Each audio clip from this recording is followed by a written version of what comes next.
Good afternoon, this is Nicholas from Gandora Gaming, and I bring you all my Kozmo Deck Profile 2022 post the ban list.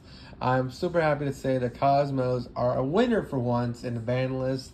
We got 3 Macro Cosmos and 3 Fissure. Now, this deck is still very rogue, but now that Macro and Fissure are at 3, this deck can definitely put up some numbers. Now, don't get me wrong, Flu is still probably the best banished deck. Let's not lie about ourselves.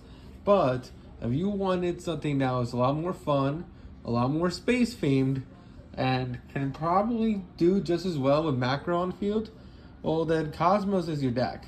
This deck resolves around the banished zone. This deck loves the banished zone, and I'm just super happy to go over this with you all. So let's just go straight into this. First things first, we have 3 Kozmo Dark Destroyers. This guy is a must of 3 of the deck. This guy is your beater. He is your boss monster. He is your King of Kings right here. Camping, this card is normal special summon, my apologies. He just pops a card, which is just fantastic. Now don't get me wrong, it is targeting removal, but hey, he does just target a card, destroy it. And that includes himself. But it does come up sometimes. The fact that he can just pop himself and then he floats into a smaller ship, it is pretty swell. Now, he has a great effect where you can banish this guy from your graveyard, and then if this card is banished, special summon 1 level 7 or lower Kozmo from your deck, which is just insanely good.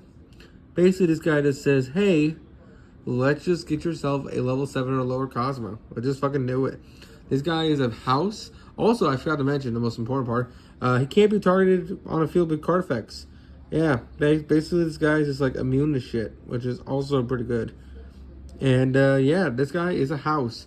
Can't be targeted by your opponent's card effects. He's 3,000 attack. He floats when he dies, and he pops a card on summon. Pretty good. Really good card there. We also play 2 Forerunner. Now, Forerunner is another really great card. I kind of want to bump this guy. Nah, I think 2's fine. Forerunner just gains you life points. Cosmos have the effect to already pay life using their field spell in order to get cards. Not to mention 10 can't pay life points. So this deck kind of does pay a little bit of life points to get its game going.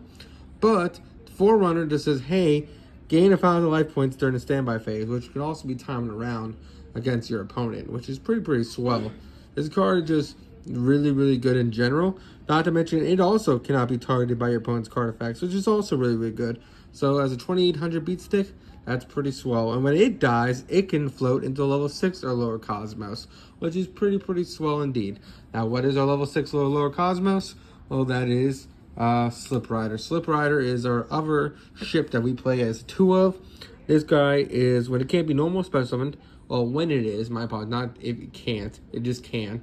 This target spell and trap on the field and destroy it. So this guy's just your spell and trap removal. Not to mention it floats into level 4 or lower Cosmos. This card is just swell, it's grand, and it just pops back row, and it's just really good in general. We're also, plus it's a level 5 light machine, so we can go into Nova Infinity with this card, which is pretty swell as well. We're also playing the 1 Dark Lady. I kind of want to bump her up to 2, honestly. Dark Lady is our first psychic. She's technically a pilot, but she doesn't get summoned like a pilot. So, because she's a level 5, meaning she's technically a ship, which is kind of strange, but what you have to do what you do.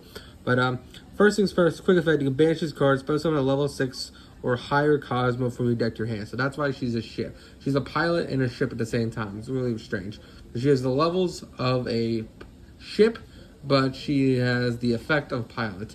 And also she has the effect where you can pay 1,000 life points to negate a monster effect if you do destroy it, which is really swell. So this card is a fantastic monster, and it's a good 1 of, if not 2 of in the deck. I think a 1 of is fine, but I can make arguments for 2. Now, we aren't playing the Eclipse, Dark Eclipser, and we're not playing the big satellite one, the Dark Destroyer, not that Dark Destroyer, but the big satellite one. The reason why we're not playing those 2 is because 1, Eclipser is like $30, and it only negates trap cards, which isn't that great. And the other one is a 4,000 beat stick that doesn't really do anything, so we don't play that one either. So that is it for the big ship monsters slash Cosmo Lady over here. And now it's time to go over our lower level monsters. We We are playing one Good Witch. Good Witch is a fantastic card. Basically, during either player's turn, you can banish this card. Special summon a level 5 or higher Kozmo from your hand. All the Cosmos say that are level 4 or lower. Just well, I guess Taylor level 5 or lower because she does it too. But she's just great.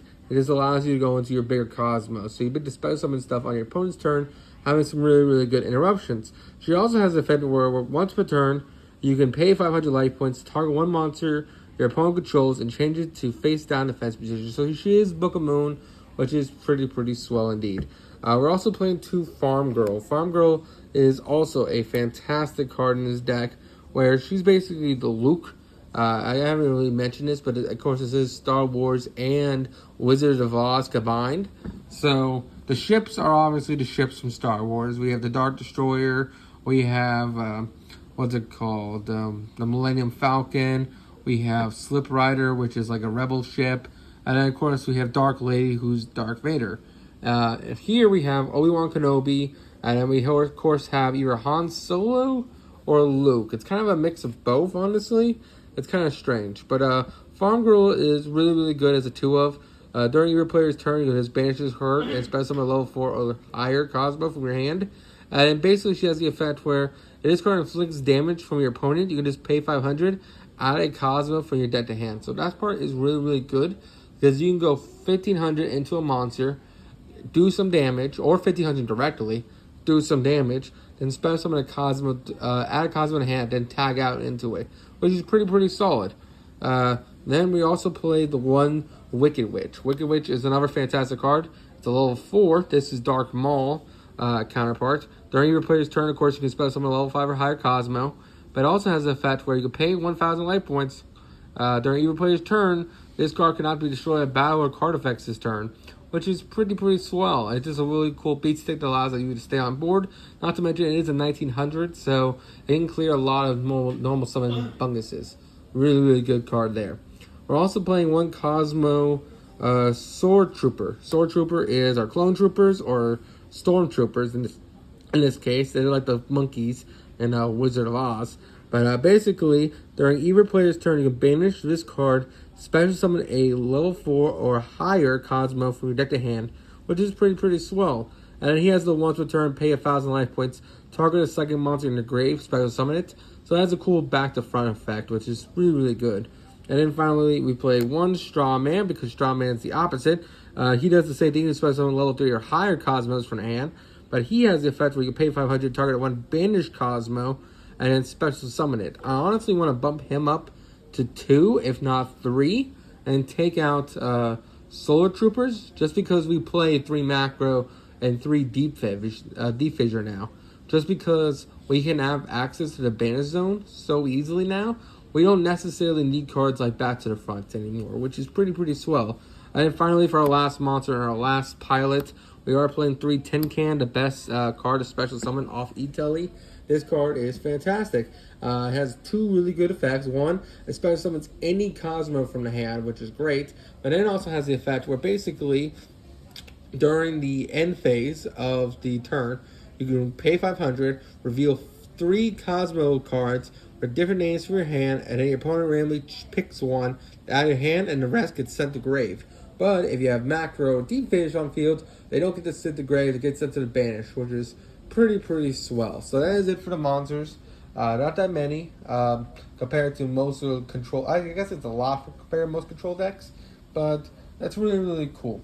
Anyway, now it's time to go over our spells, which we are playing 3 Kozmo Town. Now, Kozmo Town is probably one of the most beautiful arcs in Yu-Gi-Oh! This card is fantastically gorgeous. This card has some really great effects.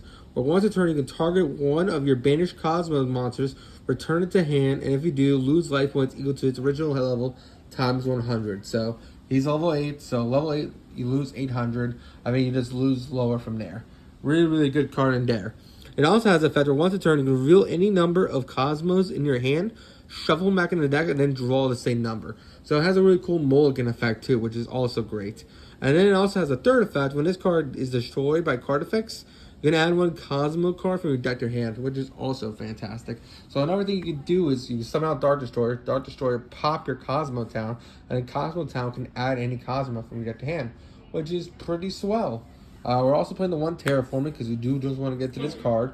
And then we're also playing 3 Pot of Extravagance because, hey, the extra deck does not matter in this deck, and we just do want to draw some cards. We're playing the 3 Emergency Teleports because we can just special summon any level 3 or lower Psychic, and that's just a pretty swell card in general. We got the newly released 3 Dimensional Fissure because, hey, all monsters going to the Banish Zone is pretty swell. So honestly, D-Fissure is just a really amazing card. We are playing the 2 Cosmojos. This card just says target a Kozmo monster you control, destroy it, and if you do, banish 1 card your opponent controls or in their graveyard, which is really good against tier elements because they activate a tier in grave. You activate this card, banishing a tier in grave, thus it misses targeting, can't travel back and fuse, which is pretty swell. Not to mention all the Cosmos float, meaning you get some really good advantage. We also played 2 back to the front because, hey, I'm a little scared. If my guard's getting graveyard, I still want to bring them back. We're not always going to have access to Dimension Fissure, but back to the front is just a really good card, so you got to play it. We also played 3 Tormental Tribute because, hey, we don't care if we blow up our cards because our cards float. And this card really hurts our opponent, especially if we have Dimensional Fissure or Macro Cosmos on field. And then finally, the 3 Macro Cosmos because we just want to say, let's banish our opponent's day. Let's make them ruin unless they're playing Flunderies. And that is it for the deck profile. I hope you all enjoy.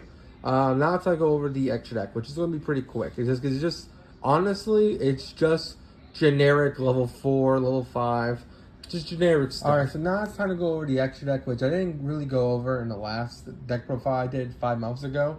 Personally, Cosmos don't really need an extra deck. They really revolve around their main deck. But if you wanted to just fill out the cards, instead of just being extravagance targets, these are the cards you can play.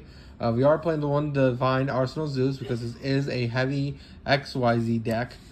We do play the 1 Zombie Stein. This only requires 2 level 8 Dark Monsters, which of course 2 Dark Destroyers does make this guy.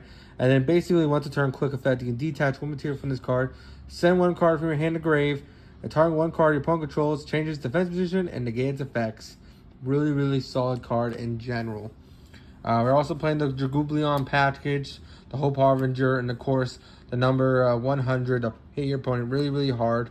We do play level 5 machines, so we can make Infinity with Nova. We're also playing the 1 Constellar Pallades because bouncing cards is nice. We do make level 4s, so Abyss Dweller is always good. And then of course our links, which do not matter. If you want, you can probably put Babushka in this deck, but again we have Access Code, Goddess, Firewall, why not? Unicorn, and of course the Phoenix. There's really just anything generic. There isn't that much like complex thinking when it comes to the Kozmo extra deck. That's the one thing I feel like Cosmos is lacking, is like a boss monster in the extra deck. So it'd be really cool if we one day ever get support for this deck, and the deck can get like a new fusion monster, a new XYZ monster. I personally prefer XYZ just because the Cosmos are all space theme and XYZs are black, so space. But that's just my opinion. Hope you all enjoy. Don't do anything stupid, and see you on the next one.